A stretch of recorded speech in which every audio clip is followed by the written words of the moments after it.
왕들이 와서 싸울 때에 가나안 왕들이 무깃도 물가 다한악에서 싸웠으나 은을 탈취하지 못하였도다. 별들이 하늘에서부터 싸우되 그들이 다니는 길에서 시스라와 싸웠도다. 기손강은 그 무리를 표로시켰으니 이 기손강은 옛 강이라. 내 영혼아 내가 힘있는 자를 밟았도다. 그때의 군마가 빨리 달리니 말굽소리가 땅을 울리도다. 여호와의 사자의 말씀에 메로스를 저주하라. 그 주민들을 저주할 것은 그들이 와서 여호와를 돕지 아니하며 여호와를 도와 용사를 치지 아니함이라 하시도다.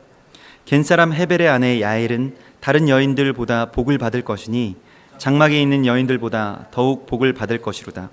시스라가 물을 구하매 우유를 주되 곧 엉긴 우유를 귀한 그릇에 담아 주었고 손으로 장막 말뚝을 잡으며 오른손에 일꾼들의 방망이를 들고 시스라를 쳐서 그의 머리를 뚫되 곧 그의 관자놀이를 꿰뚫었도다.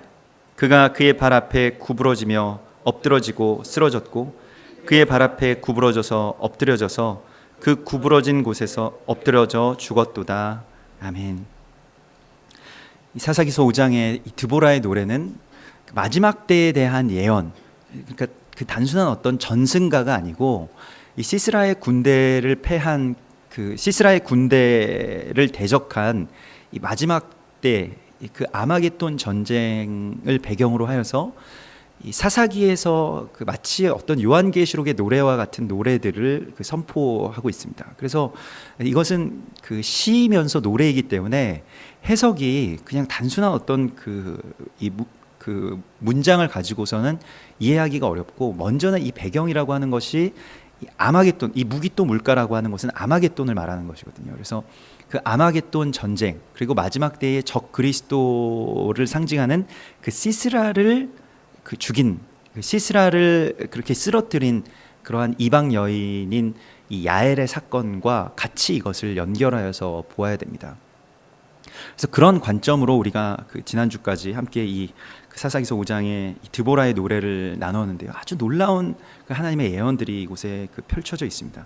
그래서 오늘 그 19절에서도 보면 왕들이 와서 싸울 때에 가나안 왕들이 무깃도 물가 다한악에서 싸웠다. 이 무깃도라고 하는 것이 그 헬라어의 음역은 이제 아마겟돈이고, 그것은 모으다, 회집하다라는 뜻을 가지고 있고요. 그 마지막 전쟁을 위하여서, 마지막 때에 그 예수께서 다시 오시기 전에 그 전쟁을 위하여서 이 대적들, 곧 적 그리스도가 세상의 군왕들을 모은다는 것입니다. 그래서 세상의 군왕들을 다 모아서 하나님의 나라를 대적할 자신들의 모든 힘을 다 집결하는 것이죠. 그것이 바로 아마겟돈입니다. 마지막 때가 되면 그 예수 그리스도의 재림을 필사적으로 막기 위해서, 또한 그의 왕국, 하나님의 나라가 이 땅 가운데 임하는 것을 막기 위해서 대적들이 자신의 힘을 결집시키는 날이 온다는 것입니다. 지금 그러한 것들이 준비되고 있고, 그리고 그러한 적 그리스도가 각 연합군들을 모아서 하나님의 나라에 그 거룩한 일이 일어나는 것을 이제 막을 어떠한 그런 계략들을 세우고 있는 것입니다. 그래서 그게 마지막 날에 일어날 일이고, 또 오늘날에 벌어지고 있는 여러 가지 일련의 사건들이 그러한 것들을 그렇게 증거하고 있죠. 또 그것이 그냥 그 마지막 때에 대한 그 뭐 어떤 대미래, 우리가 잘 가닿지 못할 것 같은 그 미래에 대한 이야기가 아니고, 우리의 세대 가운데 그러한 일들이 일어나는 것에 대해서 우리가 깊은 어떤 그 성찰, 통찰이 있어야 합니다. 그래서 이것이 그 뭐 로마가 그 군대를 모아서 그 예루살렘을 에워싸는 것도 그러한 마지막 때에 대한 예표, 그러한 사건들이 계속해서 있는 거예요. 이 아마겟돈 전쟁이라고 하는 것은 뭐 우리가 또 90년대에 겪었던 뭐 걸프만 전쟁도 아마도 그러한 것들에 대한 한 모형이고, 또한 하나의 어떤 그림자였을 것입니다. 그래서 이 하늘의 전쟁에 대한 모형들이 끊임없이 이 세대를 이렇게 그 마치 그런 그 나선형 구조로 계속해서 돌면서 마지막 때의 그 전쟁까지 그렇게 나아가게 되는 것이에요. 그래서 사사기 시대, 이 사사 시대의 이 전쟁도 마지막 때의 전쟁에 대한 예표로 드보라가 이것을 받는 것입니다. 그러니까 우리는 이러한 눈이 필요합니다. 그러니까 오늘날에 일어나는 이 모든 일련의 일들이 하나님께서 말씀하신 그 하나님의 때에 가까움을 우리가 가운데 주시는 사인이라고 하는 것에 대해서 눈이 열리기를 우리가 소망해야 되는 것입니다. 그래서 그 대적들은 그러한 그 관계들을 이렇게 끊으려고 하죠. 그거 상관없다. 그거 거짓말이다. 그거 아니다. 뭐 그렇게 해서 끊으려고 하는데 그래서 뭐 몇 가지의 근거들을 댑니다. 몇 가지의 근거들을 대면 마지막 때의 일들과 지금 일어나는 일들과 상관이 없다라는 식으로 그렇게 이야기하곤 하는데 이 성경을 우리가 읽는 그 눈을 다르게 보아야 됩니다. 그래서 성경을 읽는 눈은 그것들이 계속해서 다 그 어떤 그 농부가 한 밭을 갈 때에 그 처음에 작은 원을 그리면서 계속 쟁기질을 해 나가면서 계속 그걸 돌려서 큰 원을 만들어서 전체를 다 갈아엎는 것처럼 그렇게 그게 어쩌면 전체를 다 갈아엎지는 않은 것이라고 할지라도 그것은 어떤 부분적으로의 또한 종말 또한 그 시대의 아마겟돈을 그렇게 선포하고 있다라고 하는 것입니다. 그래서 오늘 왕들이 와서 싸울 때에 가나안 왕들이 무깃도 물가 다안악에서 싸웠다. 무깃도 물가는 말씀드린 대로 아마겟돈이고 그 물가에서 싸웠다라고 하는 것이 이제 중요합니다. 그 성경에서 물이라고 하는 것은 두 가지의 종류의 물이 있는데 그 마임이라고 하는 것은 신령한 것입니다. 하늘에서부터 내려온 것. 원래 물은 하늘에 있었던 것이죠. 그래서 하늘에서부터 내려와서 하늘이 터져서 내려온 것이 이제 그 물입니다. 그런데 또 그 전에 그 이전에 물이 있었죠. 그러니까 그 하나님의 성령은 수면 위에 운행하시니라고 할 때의 그 깊은 흑암과 어둠, 그러한 사악한 어둠을 성경에서는 이제 얌이라고 하는데 그것은 이제 바다입니다. 그 바다는 죽음 또는 어둠, 그 빛이 없는 상태, 공허함 이러한 것을 뜻하고 있습니다. 그래서 무엇인가 성경을 이렇게 볼 때 그냥 어떤 예언서가 아니더라도 성경을 보실 때 이 물이라고 하는 단어 또 뭐 어떤 뭐 폭포나 샘 이러한 단어가 나오면 하나님의 은혜가 시작되겠구나 하는 것을 우리가 곧바로 알아차릴 수 있습니다. 항상 그러한 배경들을 가지고 있어요. 그래서 하나님의 은혜는 항상 어떠한 물과 같이 그렇게 선포됩니다. 그런데 무깃도 물가 다안악에서 싸웠다. 이 다안악이라고 하는 것이 그 밝혀지지 않은 어떠한 성읍인데요. 그리고 갑자기 여기서 등장하는 이 지명입니다. 근데 이것은 실제로 있었던 어떤 그 지역 그 성의 이름일 수도 있지만은 지금 드보라의 이 선포 가운데서는 이것을 예언적으로 받아들여야 되는데 이 타낙이라고 하는 것은 물론 그 조금 모음이 다르기는 합니다만은 그 성경을 말하는 타나크라고 하는 단어가 있습니다. 그것은 이제 토라 그리고 느바임 그리고 그 케투빔 이 성경의 그 구약 성경의 이 세 개의 어떤 종류가 있죠. 그래서 토라는 그 창세기서부터 신명기까지 이 모세를 통해서 하나님께서 시내산에서 주신 말씀을 뜻하는 것이고 토라이고요. 그리고 이 느바임이라고 하는 것은 이제 나비 그러니까 그 선지자들을 통해서 선포된 그러한 선지서들을 말하는 것이고요. 그리고 이제 케투빔이라고 하는 것은 그 외의 것들, 뭐 시가서라든지 뭐 그러한 것들을 이제 케투빔이라고 하는데 이 세 개의 종류를 합쳐서 그 앞글자의 발음을 따서 조합한 말이 바로 타나흐라는 말입니다. 타나크. 예. 그 타나크라는 그 히브리어 알파벳과 오늘 무깃도 물가 다낙, 이 타낙 이 같은 어떤 발음을 가지고 있습니다. 그래서 이것은 이제 성경을 뜻하는 것이고요, 말씀을 뜻하는 것이고 마지막 때의 전쟁의 양상이라고 하는 것이 사실은 그 뭐 큰 전쟁이 일어나겠습니다만은 그러나 사실은 영적인 어떤 싸움 가운데서는 우리가 싸우는 싸움은 어떤 혈과 육에 대한 것이 아니죠. 영적인 싸움에서는 반드시 우리의 말씀을 탈취하기 위한 싸움들이 벌어진다는 것입니다. 결국 말씀의 탈취의 어떤 전쟁들이 마지막 때에 가면 벌어지게 되고 실제로 이 대적들이 승리하면 곧바로 말씀들을 파괴합니다. 항상 말씀들의 어떤 그런 말씀들을 태우거나 말씀들을 어디다 치우거나 하는 일들이 계속해서 일어나요.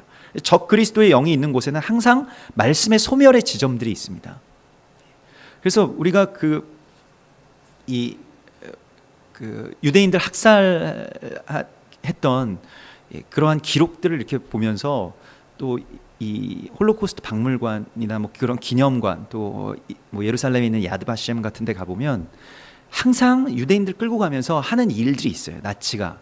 그것은 그들의 책, 곧 이 타나흐와 뭐 그 또 다른 그 탈무드와 이런 것들을 가져다가 다 불태웁니다. 거리에서 그걸 다 불태우고 이제 유대인들을 끌고 수용소에 가서 그렇게 그들을 죽이죠. 그래서 그 말씀을 폐하려고 하는 시도들, 마지막 때에는 이러한 것들이 계속해서 일어날 것입니다. 실제로 그 미국에서도 지저스 무브먼트가 일어났을 때 엄청난 부흥이 있었죠. 미국 전역이 완전히 다 뒤집어지고 정말로 모든 그 젊은이들이 그 청년들이 하나님께로 나오는 어떤 그런 역사가 일어나고 다 그 예수의 제자가 되는 그러한 일들로 그 부흥의 세대가 일어났을 때에 대적들도 가만히 있진 않았죠. 그래서 대적들이 했던 일들 가운데 뭐 여러 가지가 있습니다만은 문화적으로는 이제 뭐 비틀즈를 통해서 그러한 그 아주 그 음란한 어떤 영들을 풀어 놓았고요. 아주 아름다운 것처럼 가장한 어떤 그 대적들이 젊은이들에게 풀려서 결국 정말로 하나님께 헌신하겠다고 나선 그 젊은이들이 다시 그런 히피, 뭐 반정부주의자, 또 마약 중독, 뭐 이러한 것에 이제 빠지게 하였고, 그 케네디 대통령 때에 그 학교에서 성경 교육을 이제 금지했습니다. 소송이 아주 그 유명한 소송에서 그 이제 대법원에서 그 판례를 남겼죠. 그래서 아이들에게 성경을 더 이상 가르치지 않는 나라가 되었습니다. 일반적인 국가가 된 것이죠. 하나님의 나라에서, 그러니까 학교 공교육 가운데 성경을 가르치는 것이 이제 하나님의 나라의 선포였음에도 불구하고 그것이 이제 그치게 되었어요. 그래서 미국이 아주 그 어려움 가운데 그렇게 들어가게 된 것입니다. 그래서 뭐 오늘날에 어떤 의미에서는 뭐 어떤 그 적 그리스도의 영이라고 하는 것이 아주 어떤 악마의 형상, 악랄한 무슨 나치의 모습을 띠고 그렇게 나오지 않고 굉장히 정의롭고 굉장히 박애주의자적인 모습으로 등장하면서 사람들의 마음을 다 빼앗은 후에, 그리고 주고 뭐 받고 싶은 것을 다 준 후에 한 가지만 빼앗을 것입니다. 성경을 빼앗을 것이에요. 케네디와 같은 자가 오히려 적 그리스도의 영에 더 가깝다라고 할 수 있습니다. 뭐 오늘날의 그 뭐 프란시스코 교황도 굉장히 인기를 많이 얻고 있고 사람들의 마음들을 끌어당기고 있는데 굉장히 우리가 주의해서 보아야 합니다. 그런 적그리스도의 영들은 항상 그 미혹의 영이기 때문에 사람들을 굉장히 혹하게 하고 굉장한 존경, 굉장한 대중적인 인기들을 받게 될 것입니다. 그런 것들을 볼 때 항상 우리가 깨어 있어야 돼요. 주의해야 돼요. 그리고 무엇을 주의하느냐, 뭐 그런 사람, 혹시 누가 적그리스도가 아니냐 이런 것이 아니고 나의 말씀, 나에게 주신 하나님께서 주신 말씀을 빼앗기지 않을 수 있도록 우리가 우리 자신을 지켜야 된다는 것입니다. 그래서 그 무기또 물가 다한악에서 싸웠으나 은을 탈취하지 못하였도다. 여기서 이 은이라고 하는 것도 이제 말씀을 뜻하는 것이죠. 시편 12편 6절에 여호와의 말씀은 순결하며 흙 도가니에 7번 단련한 은 같도다 라고 말을 하고 있습니다. 그 대적들은 엄청난 무기를 모아서 우리의 무엇을 빼앗으려고 하는가를 알아야 돼요. 다 주겠다. 돈도 주고 뭐 자유도 주고 뭐 인권도 주고 다 줄 테니까 말씀은 이제 읽지 마라. 말씀은 교육하지 말아라. 이러한 것들이 이제 일상적인 일들이 되고, 뭐 우리나라에서도 그러했죠. 뭐 예전에 그 영광학교에서 이제 기독교 학교임에도 불구하고 말씀을 교육하는 것, 그 뭐 성경을 가르치고 또 그렇게 뭐 성경 시험을 그렇게 치르는 것에 대하여서 뭐 단식 투쟁을 하고 또 거기에 대해서 법원이 판결을 내리고 해서 그런 종교의 자유 같은 것들을 그 아이들에게 주어야 한다는 명목으로 이제 말씀을 강제로 또한 말씀을 가르치는 것에 대해서 이제 금지시키는 때가 됐죠. 그래서 뭐 어제도 나누었던 것과 같이 미국과 같은 경우에는 최근 들어서는 각 주 정부별로 조금씩 차이는 있지만은 각 가정에서 말씀을 부모들이 아이에게 가르치는 것도 금지되고 있습니다. 아이들에게 선택의 기회를 주어야 되고 또 아이들에게 종교적인 것을 부모가 강요할 수 없다. 이러한 데까지 왔기 때문에 그러면 어떻게 될까요? 마지막 왜 그러한 일들이 일어날까요? 마지막 때가 되면 이 아비들의 마음을 자녀에게로 돌이키고 자녀들의 마음이 아비에게로 돌이켜지는 그러한 그 세대 간의 그 하나됨의 역사들이 일어나게 되는데, 그걸 지금 사단 막으려고 하고 있는 것입니다. 실제로 많은 교회들, 뭐 우리나라도 지금 그렇게 되고 있고 미국의 교회들도 그렇게 되어가고 있는데, 정말로 이렇게 큰 기름 부으심, 우리가 이렇게 알고 있는 기름 부으심이 있는 교회들 말고 일반적인 교회들을 나가보면 다 어른들 뿐입니다. 아이들은 교회에 나오지 않아요. 그리고 나가자고 할 수도 없습니다. 부모들이. 뭐 정말 고소당할 수도 있고, 너 뭐 교회 안 나오면 뭐 용돈을 금지하겠다고 하면 아이가 정말 부모를 고소할 수도 있는 거죠. 고발당할 수도 있고. 그렇기 때문에 아이들이 정말 자발적으로 그렇게 나와서 이 말씀 가운데 젖어들 수 있는 기회 자체를 이제 박탈하고 있는 것입니다. 그래서 마지막 때에 이 말씀을 지키는 싸움에 우리가 깨어 있어야 되고, 이번 주에 토라 포션의 말씀이 그 쇼프팀이라는 것이고, 그것은 말씀의 수호자, 정말로 그 말씀 자체를 그냥 아는 것뿐만이 아니라 거기에 대해서 순종하고, 또 사단도 말씀을 가지고 우리를 미혹할 때가 있어요. 실제로 그런 싸움들이 우리 가운데 일어날 것입니다. 여러분들 이단 뭐 여호와의 증인이라든지 뭐 신천지라든지 뭐 안상홍 증인회라든지 이런 분들과 그 이야기를 해보면 그쪽의 사람들이 사실 성경을 굉장히 더 많이 아는 것처럼 보이죠, 우리보다. 그래서 실제로 이 예수 믿는 사람들을 공격하기 위한 교육을 받기 때문에 우리가 대답할 수 없는, 그 질문에 잘 답할 수 없는 그런 성경의 이상한 구절들을 가지고 와서 뭐 물어보기도 하고 그것으로 이제 시비를 걸기도 합니다. 그래서 거기에 대해서 우리가 뭐 그런 어떤 진리가 아닌 것, 불법인데 하나님의 말씀을 왜곡한 것들과 싸우기 위해서는 실제로 그들과 뭐 그런 성경을 가지고 그렇게 논쟁을 해보면 성경을 거의 외우고 뭐 히브리어, 헬라어 다 알지 못하면 그들이 하는 말에 별로 논리적으로 이렇게 답할 말들이 점점 궁색해져 갑니다. 왜냐하면 그걸 이제 준비해 왔던 사람들이기 때문에 그랬죠.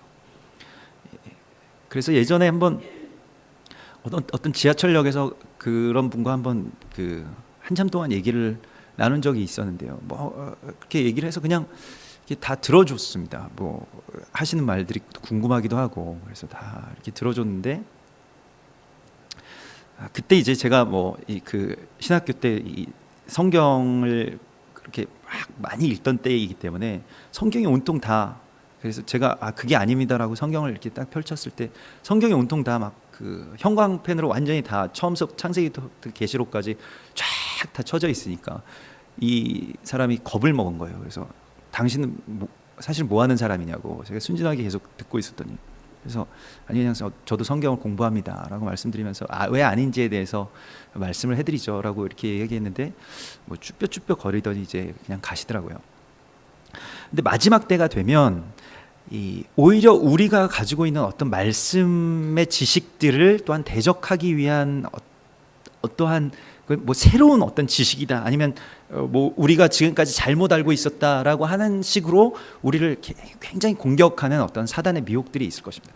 그런데 또 그게 미묘한 것이 우리가 잘못 알고 있었던 것들도 있잖아요. 그렇기 때문에 여기에서 그것을 우리가 돌이킬 수 있는 힘을 또 뺏어가고, 아예 그러면 옛날 것들이 다 그냥 맞다 이렇게 생각해서 그냥 전통적인, 그리고 정통적인 신앙 안에서만 우리가 그렇게 정통 교회를 인정하고 그 안에서만 그냥 신앙생활을 하는 것이 안전하다 하는 쪽으로 이제 가게 된다는 것입니다. 그게 실은 대적들이 원하는 것이죠. 그래서 우리가 말씀 안에서 이 시대에 성령께서 하시는 음성을, 성령께서 하시는 그 말씀을 들을 수 없는 어떤 상태 가운데로 우리를 빠져들게 한다는 것입니다. 그게 참 억울한 것이죠. 정말 억울한 일입니다. 이단들 때문에, 이단들 때문에 하나님의 음성을 직접적으로 듣지 못하고 이 시대에 정말 간절하게 찾으시는 그 부르짖음에 우리가 응답하지 못한다면 정말 억울한 일일 것입니다. 그래서 우리가 이 싸움을 하는데 마지막에 말씀의 수호자가 되기 위해서 진리를 깊이 붙들고 여기에 대해서 묵상하고 또 기도하고 겸손한 마음으로 말씀 앞에서는 항상 겸손해야 됩니다. 그래서 내가 뭐 알지 못하고 있고 내가 지금 눈이 떠지지 못한 것에 대해서 나는 돌이킬 준비가 됐습니다 라고 하는 식으로 나가야지, 사람들은 어떻게 말했는가, 정통파에서는 어떤 이야기들을 하고 있는가는 큰 이슈가 지금 되지 못해요. 이미 그 안에 또 다른 미혹이 있는 것입니다. 그래서 마지막 때에 너무나도 미묘하고 정말 좌로나 우로나 치우치지 않을 수 있도록 늘 말씀을 우리가 붙들어야 되고요, 또 그것을 위해서 싸워야 되겠다라고 하는 그 인식 자체에 깨어 있어야 된다는 것입니다. 어제도 함께 나누었던 것과 같이 마지막 때에는 결국 어떤 대적들이 말씀에 대해서 이렇게 직접적으로 무슨 이단을 통해서 공격하기도 하지만 우리가 그 말씀 안에 거하고 또한 말씀의 양식을 먹을 것을 그렇게 빼앗아가는 황충으로 등장한다라고 계시록 9장에서 나와 있습니다. 황충, 메뚜기 떼의 공격을 받는다는 것이죠. 한두 마리가 아니라 수만 마리의 황충들, 그냥 나가면 황충들이 계속 우리를 덮치는 거예요. 다 갉아먹고, 우리가 뭐 교회에서 흔히 주일날 목사님으로부터 말씀을 듣고 은혜를 받지만은 곧바로 그냥 주차장에만 나가도 황충들이 막 달라붙습니다. 그리고 뭐 말씀을 잃게 하는 것들을 굉장히 많이 가지고 있죠. 하다못해 무슨 광고, 그리고 그냥 길거리에서 들려오는 음악들, 뭐 사람들의 모습들, 이러한 모든 것들 가운데서도 말씀에서 떠나게 하는 요소들이 너무나도 많이 있어요. 대적들은 그것에 대해서 우리가 경계를 갖지 못하도록 하면서 그것을 갉아먹는 것입니다. 작은 것들로 갉아먹지 큰 싸움들이 있진 않아요. 물론 큰 싸움들도 있습니다만은. 그래서 그들이 계시록 9장에서 보면 황충이 연기 가운데로부터 땅 위로 나오는데 땅에 있는 전갈의 권세와 같은 권세를 그들이 받았습니다. 그런데 그들은 오직 이마에 하나님의 인침을 받지 아니한 사람들만 해하라, 하나님께서 그렇게 말씀하세요. 그 이마에 하나님의 인을 쳤다라고 하는 것이 이제 신명기의 그 쉐마의 말씀을 이 너희 이마에 새기라고 말씀하시잖아요. 오직 너는 마음을 다하고 뜻을 다하고 힘을 다하여 내 하나님 여호와를 사랑하라 하는 그 이마의 인침. 또한 그 에스겔서에서는 이마에 인을 친 자들의 모습을 애통하며 우는 자들이라고 나와 있습니다. 그것은 하나님의 나라를 향해서 정말로 울부짖으며 기도하는 자들을 또한 이마에 인친 자들이라고 말할 것입니다. 그래서 그렇게 우리가 정말 주님의 나라에 대해서 깨어있지 않으면 황충이 우리를 다 갉아먹는다는 것입니다.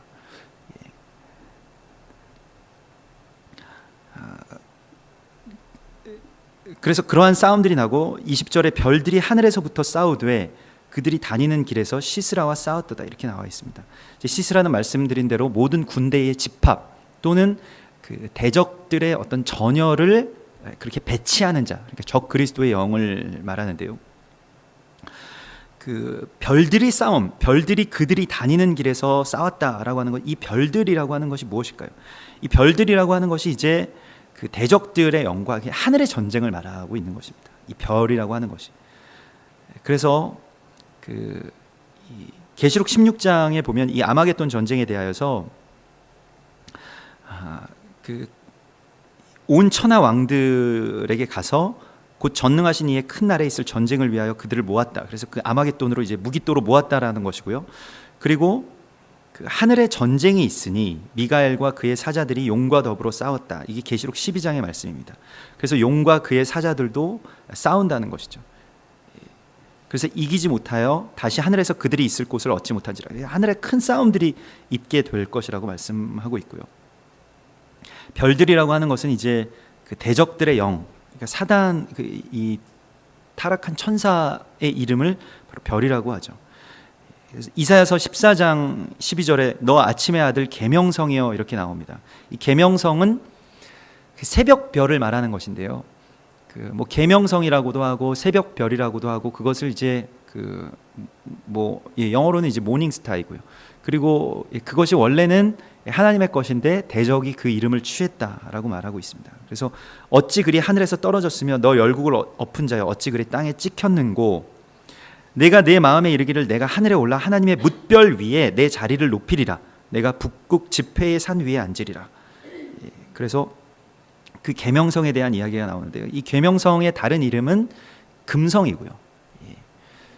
그리고 그 금성 숭배 사상은 아주 역사가 오래됐습니다. 그래서 우리나라에도 대부분의 그 대기업들의 이름은 이 금성 숭배 사상을 따라 있습니다. 무슨 삼성이니 뭐 LG니 뭐 이러한 뭐 효성이니 이게 다 같은 별 숭배의 재단에서 나왔다라고 하는 것을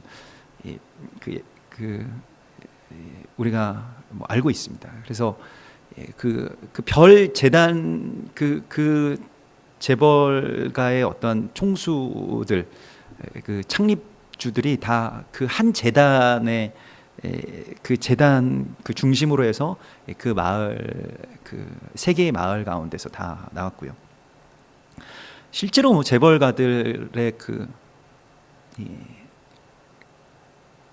뭐 그런 사람들이 뭐 경제적인 그런 원리를 따르는 것 같지만 요즘에도 그런 재판들이 일어나는 것을 보면 점쟁이들 또 그 안에 일단 뭐 그런 대부분의 회장실 뭐 그런 곳에서는 다 그런 불상들이 있고 또 뭐 그런 무속인들을 다 고용하고 있고 또 같이 거기에 결탁되거나 뭐 결탁된다기보다는 오히려 그런 큰 회장 대그룹의 회장님들이 무속인들을 회장님이라고 부른다잖아요. 그리고 실제로 어릴 때부터 계속해서 주술적인 행위를 아이들에게 계속 해준다고 합니다. 그러니까 그건 아이들을 데려다가 어떤 점쟁이한테 가서 기받는다고 이 재벌 뭐 2, 3세 아이들을 어릴 때부터 데려다가 가서 그 기도해 주는 그 점쟁이들이 있대요. 그런 금성 숭배 사상 가운데서 어떤 그런 결탁들이 일어나야만 엄청난 어떤 부를 이제 뭐 그렇게 주는 것이죠. 그리고 그것을 통해서 또 나라를 장악하려고 하고 뭐 경제기회와 뭐 정부를 장악하려고 하는 어떤 시도들이 분명히 그 뒤에는 있는 것이죠. 뭐 거기에 대해서 뭐 우리가 뭐 누구는 그렇다더라 어떤 기업은 그렇다더라 할 필요가 없이 대부분이 다 그냥 그렇다고 보면 되겠습니다. 그래서 그것을 이제 우리나라에 있는 일들이고 북한에서도 그 김정일을 이제 광명성으로 부르죠. 이 광명성이 그러니까 김일성은 이제 태양으로 부르고요. 태양의 아들로 불러서 그 김일성 궁을 태양궁전이라고 부르죠. 그리고 그의 아들 김정일을 이제 광명성이라고 부릅니다. 그래서 뭐 얼마 전에 광명성 1호 뭐 이런 것을 발사하는 게 그 김정일의 이름을 딴 것인데 괜히 그렇게 광명성이라고 부르는 게 아니에요. 영적으로는 다 의미가 있고 그것은 루시퍼를 말하는 것입니다. 그래서 별들이 하늘에서부터 싸우고 그들이 다니는 길에서 그런데 그 어떤 높은 별 위에 올라가려고 하는 것 그러니까 하늘의 그러한 권세 가운데 가장 높은 곳에 올라가려고 하는 것이 이제 대적들의 그러한 뭐 정말로 그 욕망이죠. 자신이 스타가 되려고 하는 것, 정말 별이 되려고 하는 것. 오늘날에 뭐 많은 우리 아주 어린 아이들서부터 뭐 청소년들이 다 스타에 대한 그런 꿈을 가지고 있죠. 그래서 자기 몸을 막 정말로 뼈를 깎아가면서 어린 시절에서부터 뭐 수술을 받고 뭘 하고 해서 막 그런 어떤 스타가 되고 뭐 우상이 되고 아이돌이 되고 이러한 것이 아이들의 그 가장 큰 어떤 꿈이 되었다라고 하는 것이 정말 비극적인 시대 가운데서 우리가 지금 살고 있는 거예요. 그런데 그러한 것들에 대한 싸움이 지금 일어나고 있다는 것입니다. 그래서 마지막 때에 그런 싸움이 일어나고 있는데 21절에 보면 기손강은 그 무리를 표류시켰으니 이 기손강은 옛 강이라 내 영혼아 내가 힘 있는 자를 밟았도다 이렇게 말하고 있습니다. 이 기손강이라고 하는 것이 이제 역사적으로 보면 이것이 이제 그냥 와디라고 하여서 건천입니다. 그것은 그 건기 때는 그냥 그 자국만 남아 있는 곳이고 여기가 뭐 물이 흐르던 곳인지 아닌지 잘 몰라요. 그렇지만 이 어떤 물결 같은 것들이 그 아주 바싹 마른 땅에 이렇게 보이는 것이 바로 와디입니다. 그런데 그 와디고 그런데 이제 우기가 되면 이제 물이 흐르는 어떤 강이 되는 것이죠. 그런데 역사적으로 보면 역사학자들, 뭐 성경 사학자들이 밝힌 바에 의하면 기손강이 그 당시에 이제 범람했다는 것입니다. 갑자기 그래서 여기서도 오늘 기손강이 그 무리를 표류시켰다. 그래서 기손강이 그것을 삼켰다라고 나오는데 영적으로는 오늘 드보라는 이렇게 노래하고 있습니다. 이 기손강은 옛 강이라고 노래하고 있습니다. 기손강 옛 강이라고 하는 뜻은 무엇일까요? 옛 강에 대해서 우리가 그 제일 처음 그 묵상해야 되는 것은 그 옛 강이라고 할 때 이 케뎀이라고 하는 단어를 여기서 쓰거든요. 이것은 그냥 올드가 아니라 처음에 있었던 강이라는 뜻입니다. 이 케뎀이라고 하는 것은. 그래서 그의 근본은 상고에 있다 할 때의 그 케뎀, 그 알파의 강이라는 것이에요. 그 최초의 강이 무엇입니까? 그것이 바로 에덴에서 발원한 네 강을 말하는 것인데요. 다 어떤 금이 있는 땅 또는 그 정금을 뭐 이렇게 돌면서 이렇게 흐르는 그러한 땅인데요. 비손, 기혼, 히데겔, 유브라데. 여기서 이제 여기서 기손강이라고 하는 것은 제가 생각할 때는 비손과 기혼 이 두 강의 어떤 그 지류 뭐 그러한 어떤 영적인, 그냥 어떤 그 물리적인 강일 뿐만이 아니라 영적인 어떤 의미를 가지고 있었을 것입니다.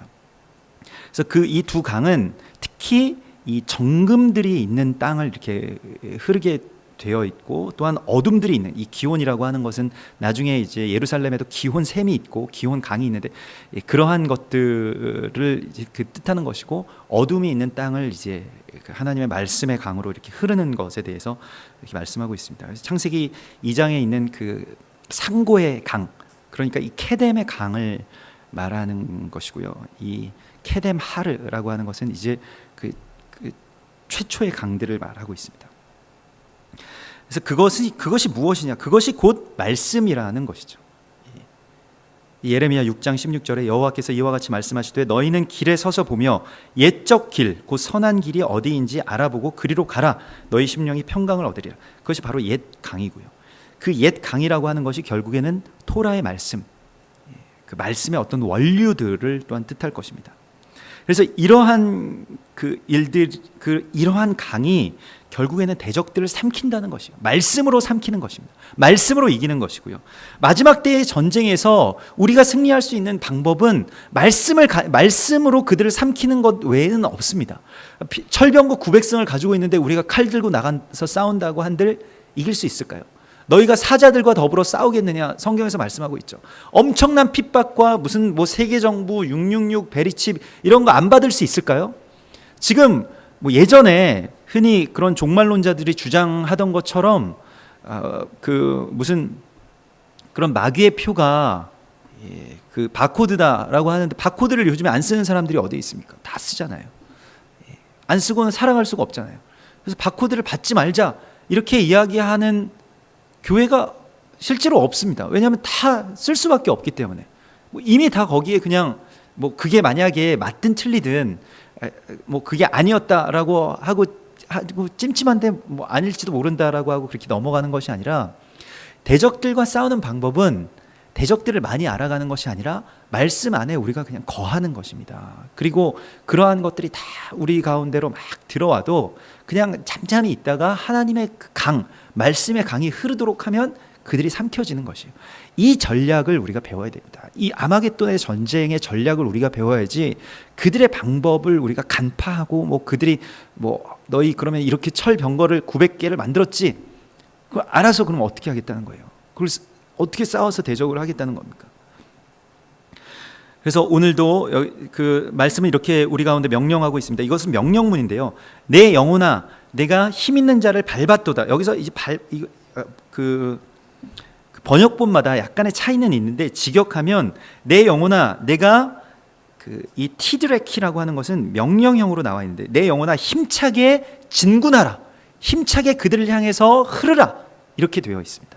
이것은 무엇이냐면 과거형이 아니라 명령형입니다. 내 영혼에게 명령하는 것이에요.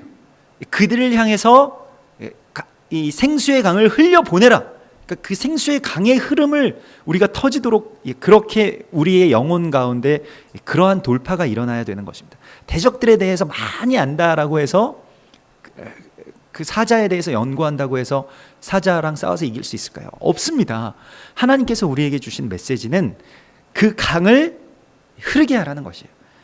예수님께서 이렇게 말씀하셨습니다. 누구든지 목마르거든 나에게 와서 마시라고 말씀하셨어요. 다른 데 가면 안 돼요. 다른 데 가서 마실 수 있는 게 아닙니다. 나에게 와서 마시라고 말씀하셨는데, 나를 믿는 자는, 요한복음 7장 38절에서 나를 믿는 자는 성경의 이름과 같이 그 배에서 생수의 강이 흘러 넘치리라고 말씀하고 있습니다. 그 배에서 생수의 강이 흘러 넘친다는 것이에요.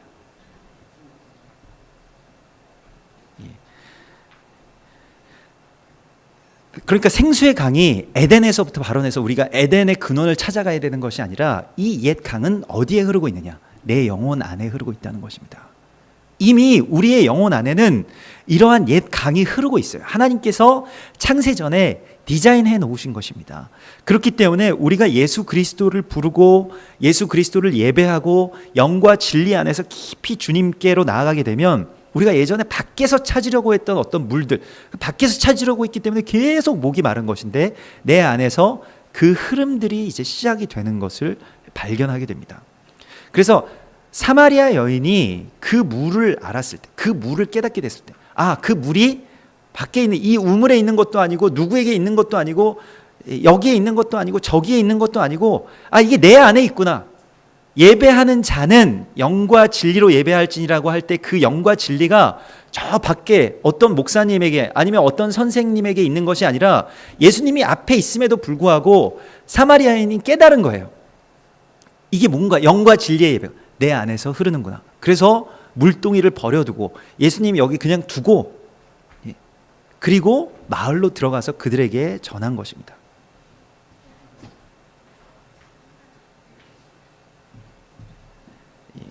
그래서 그 흐름이라고 하는 것이 내 안에서 사람들에게 전해지는 흐름, 마지막 때에 하나님의 말씀이 내게서부터 어딘가로 흐르는 것, 그것이 생수의 강인 것입니다. 그것이 오늘 이 옛 강인 것이에요.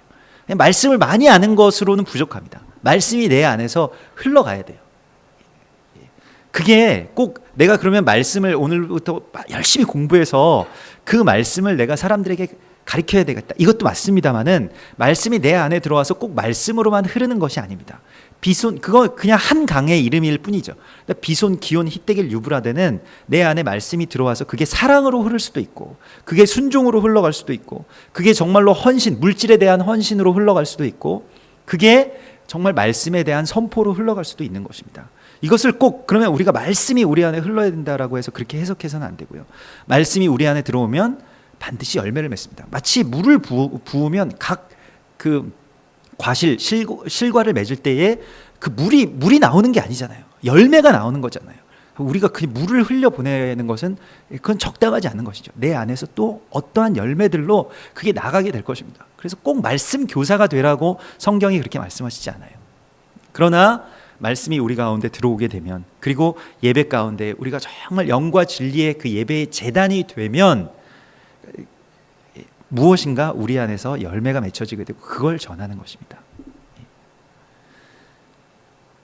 에스겔서 47장에 나온 이 성전에서 똑똑똑똑똑 흐르는 그 물이 결국에는 모든 곳으로 다 흘러가게 되는데 나중에 가는 곳곳마다 그것들이 다 살아나는데 11절에 보면 47장 11절에 보면 진펄과 개펄은 되살아나지 못하고 소금 땅이 된다. 그게 흘러가는데요. 대적들의 땅, 이 말씀이 우리 안에 와서 그 어떤 강이 흘러가게 되면 대적들의 땅은 오히려 소금 땅이 된다는 것입니다. 예전에 이렇게 화려해 보였던 것들이 다 무너지게 된다는 것이죠. 그래서 우리가 정말로 힘 있는 자를 밟을 은혜 또한 힘차게 진군하도록 우리의 영혼에게 계속해서 이제 명령해야 됩니다. 오늘 드보라가 그러했던 것처럼 드보라여 일어나라, 바락이여 깨어라. 그리고 오늘도 말씀 안에서 네가 나의 영혼아 힘있게 진군하라 이렇게 명령을 해야 돼요. 내가 입술을 열어서 여러분 내 이름을 넣어서 명령하십시오. 아침에 일어날 때도 우리 막 피곤하잖아요. 아침에 왜 이렇게 피곤한가? 열대야여서 그런가? 하여튼 안 피곤하게 너무 개운하게 일어난 적이 별로 없잖아요. 그런데 이 입술을 열어서 명령하는 것입니다. 내 영혼아 깨어라. 힘차게 이제 대적들을 향해서 진군하자. 흐르자. 이렇게 선포하고 명령할 권세가 우리 가운데 있는 것입니다. 자기 자신에게 그리고 이 세상을 향해서 그렇게 명령하십시오. 그러면 내 배에서 생수의 강이 흘러넘칠 것이라고 주님께서 약속하셨습니다. 그리스도 예수의 이름으로 우리가 명령할 그 은총이 우리 가운데 있다는 것입니다. 그때에 군마가 빨리 달리니 말굽소리가 땅을 울리도다. 그래서 마지막 때에 어떤 긴박한 모습들, 그래서 막 긴박하게 군마들이 뛰어가고 우리가 지금 뭔가 이렇게 가만히 있는 것 같지만 대적들 천군의 움직임들이 사실은 요즘 최근에 최근이라기보다는 불과 며칠 뭐 이러한 때에 엄청난 어떤 움직임들이 있습니다. 실제로 일본에서도 그 이와키 그 센다이 쪽에 다시 지진이 일어났고요. 무엇인가가 움직임이 있는데 뭔지는 잘 모르겠지만 아무튼 그러한 아마 큰 뭐 그런 군마들의 이동, 뭐 하늘의 천군들의 이동들이 지금 있는 것 같습니다. 근데 그게 다 우리와 연결되어 있다는 것을 우리가 알아야 됩니다. 그래서 말굽소리가 막 땅을 울리고 지금 막 그러한 움직임들이 막 있고 천군들이 지금 어디론가 막 달려가고 있고 이러한 상황 가운데 있다는 것을 우리가 알아야 돼요. 이게 마지막 때에 대해서 우리가 그렇게 깨어 있어야 되는데요. 그렇지 않은 자들에 대하여서 오늘 23절에 이렇게 말씀하고 있습니다. 여호와의 사자의 말씀에 메로스를 저주하라. 너희가 거듭 그 주민들을 저주할 것은 그들이 와서 여호와를 돕지 아니하며 여호와를 도와 용사를 치지 아니함이니라 하시도다. 이 메로스가 누구일까요? 메로스는 그 16절의 말씀과도 이어지는데요. 내가 양의 우리 가운데 앉아서 목자의 피리 부는 소리를 들으면 어찌 됨이냐. 루벤 시냇가에서 큰 결심이 있었도다 하는 말씀인데요. 그 루벤 시냇가라고 하는 것은 루벤은 이제 그의 아들을 보라라고 하는 뜻입니다. 그래서 마지막 때에 그 아들, 오실 예수 그리스도를 보면서 엄청난 결단들이 지금 메시아닉 유대인들 가운데서 일어나고 있는 뭐 그러한 상황 가운데서 그냥 양의 우리에 앉아서 목자가 지금 나가서 막 움직이고 있는데 천군들이 막 뛰어다니고 있는데 그냥 누워 있는다는 거예요. 그냥 그게 그 전쟁의 나팔 소리를 그냥 피리 소리로 그냥 듣고 만다는 것입니다. 그런데 오늘 여기서 메로스라고 하는 것도 마찬가지입니다. 뒤로 물러가다라고 하는 뜻을 가지고 있어요. 뒤로 물러가다라고 하는 것은 히브리서 10장에 보면 10장 36절에 너희에게 인내가 필요하면 너희가 하나님의 뜻을 행한 후에 약속하신 것을 받기 위함이라. 잠깐 후면 오실 이가 오시리니. 지금 막 군대들이 막 뛰어다니고 있다라는 말과 같은 것인데요. 지체하지 아니하시리라. 임박한 심판, 임박한 하나님의 날에 대해서 우리가 깨어 있어야 되는데 나의 의인은 믿음으로 말미암아 살리라. 또한 뒤로 물러가면 내 마음이 그를 기뻐하지 아니하리라 하셨느니라. 우리는 뒤로 물러가 멸망할 자가 아니요 오직 영혼을 구원함에 이르는 믿음을 가진 자니라. 뒤로 물러가는 자가 바로 메로스입니다. 하나님의 뜻을 다 알고 하나님의 말씀도 다 들었고 마지막 때에 대해서도 다 풀어줬고 다 알고 뭐 이스라엘 뭐 다 안 접해본 게 없어요. 안 만나본 뭐 사역자들이 없고 안 만나본 뭐 목회자들이 없고 다 알고 다 하지만 그러나 가만히 앉아 있어요. 이게 메로스입니다. 뒤로 물러가 있어요. 왜 뒤로 물러가 있냐면 해보니까 너무 힘들거든요. 그리고 이 하나님의 나라의 전쟁 가운데 내가 뛰어든다라고 하는 것이 너무나도 두려운 일이거든요. 그래서 뒤로 물러가게 되는 것입니다. 그래서 그 히브리서 10장에서도 너희에게 인내가 필요하다라고 말씀하고 있어요. 마지막 때가 되면 교회는 반드시 핍박을 받게 되어 있습니다. 왜냐하면 예수님께서 그게 원하시는 것이에요. 성경에 그렇게 기록되어 있고 영적으로는 예수님께서 마지막 때에 그 당신의 몸이신 교회를 통해서 고난을 받기를 원하세요. 예수님은 항상 자신의 몸을 그 고난 가운데로 그렇게 이끌고 가시는 분이십니다. 그것을 통해서 승리하기를 원하시는 분이지 그냥 초막을 이곳에 세 개를 짓고 여기에 그냥 영적인 현상과 이러한 그 어떤 영적 엑스터시 가운데 그냥 머물러 있기를 원하시는 분이 아닙니다. 바울도 그렇고 베드로도 그렇고 엄청난 능력을 가지고 있었죠. 엄청난 영적 능력을 가지고 있었고 실제로 뭐 병든 자들이 고쳐지고 막 기적들이 일어나고 이적과 기사가 행해지는 그러한 영적인 통로였습니다마는 그들이 그저 하나님의 때가 되면 그것들을 다 닫고 스스로 옥에 갇히거나 또 목베임을 당하거나 십자가에 거꾸로 못 박히거나 하는 그러한 일들 가운데서 자신들을 그냥 내어드리는 것을 우리가 보게 됩니다. 그래서 우리가 마지막 때가 되면 우리에게 인내가 필요한데 뒤로 물러가지 않는다라고 하는 것은 무엇이냐면 이 고난의 전쟁터를 향해서 우리가 주님의 말씀에 어떤 강이 되어서 막 진군하고 거기에 대해서 나아갈 것을 주님께서 우리에게 말씀하고 있는 것입니다. 그래서 하나님이 제일 싫어하시는 것이 무엇이냐면 우리가 어제 예배 가운데서 나눈 것과 같이 미지근한 것, 다 알지만 순종하지 않는 것, 모르는 건 아니고 또 믿지 않는 건 아니지만 내가 하고 싶진 않은 것, 남들이 하는 거 그냥 따라서 조금만 기웃거리다가 약간만 그냥 뭐 새끼 발가락만 좀 담갔다가 그냥 빼는 것. 그런데 하나님은 이러한 것을 싫어하시고 이러한 일들에는 하나님의 역사가 일어나지 않습니다. 전부를 드리지 않으면 결국 망하게 되어 있어요. 전체가 하나님께 드려지지 않으면. 그래서 황충을 제어하는 것에 대해서 말라기서 3장에서 말씀하시는 것이 바로 그것입니다. 마지막에 대적들을 제어할 그러한 권세는 어디에서 나오느냐? 그건 이제 나의 온전한 11조를 드리라고 말씀하시는데, 그 온전한 11조는 전부를 다 드리는 11조입니다. 전체를 말하는 것이. 11조, 10분의 1을 드리는 것이 아니라 그런 어떤 허약한 신앙 가운데서 이제 나와야 돼. 전부가 하나님께 다 드려졌습니다라고 선포하지 않으면 집니다. 질 뿐만 아니라 지는 것까지는 뭐 어쩔 수 없다고 하더라도 하나님으로부터 하나님이 제일 싫어하시는 가운데로 나가게 된다는 것이. 그래서 이 뒤로 물러갔다라고 하는 이 메로스라고 하는 것은 또한 배교하는 자들을 말하죠.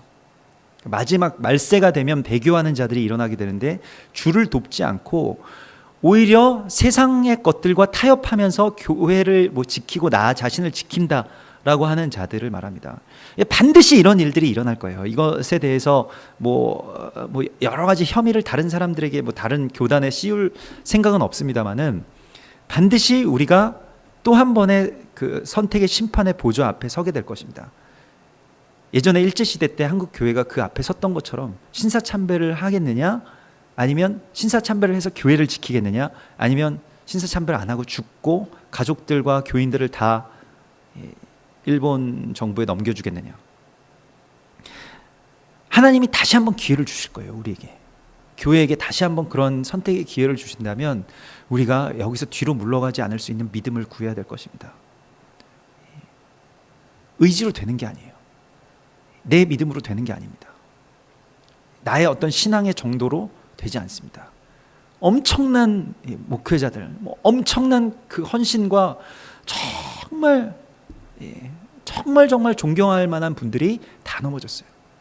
저는 항상 신학교에서 그 예전에 이 학부에서 신학을 잠깐 전공했을 때, 신학교 그 가장 어린 학생들한테 항상 첫 학기 수업 시작하면 그 신입생들뿐만이 아니라 모든 학생들 앞에서 항상 그 자기 자신을 고백하시던 분이 있습니다. 제가 이제껏 평생 목회를 해오고 또 신학교에서 학생들을 가르치는 교수입니다만은, 저는 일제시대 때 신사참배에 찬성했던 목사입니다. 여러분들 앞에서, 또 하나님 앞에서 다시 회개합니다. 항상 그걸 하셨어요. 정말 존경할 만한 분이었거든요. 정말 뭐 한경직 목사님도 마찬가지죠. 그 시대에 있어서는 최선을 다하신 것들이겠죠. 교회를 너무 사랑하셨을 수도 있고요. 그게 배교하는 것인지 알지 못했을 수도 있을 것입니다. 그래서 우리가 그냥 뒤에서 어떻게, 지금 이 시대에는 이제 뒤로 물러가서 사람들이 가는 대로 내가 따라간다라고 하면 나도 모르는 사이에 거기에 사인한 사람이 되고, 사인한 교회가 되고, 사인한 목회자가 될 수도 있습니다.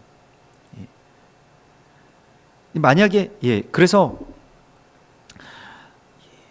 그 마태복음 12장 30절에서 나와 함께 아니하는 자는 나를 반대하는 자라고 말씀하고 있습니다. 나와 함께 모으지 아니하는 자는 나를 해치는 자라고 말씀하고 있어요. 이건 정말 무서운 말씀입니다.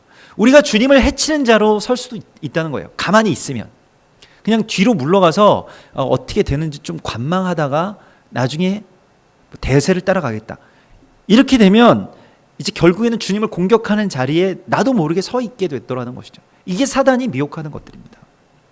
그래서 여기에서 우리가 정말 깊은 깨달음이 있어야 되고요, 여기에 대해서 우리가 깨어 있어야 됩니다.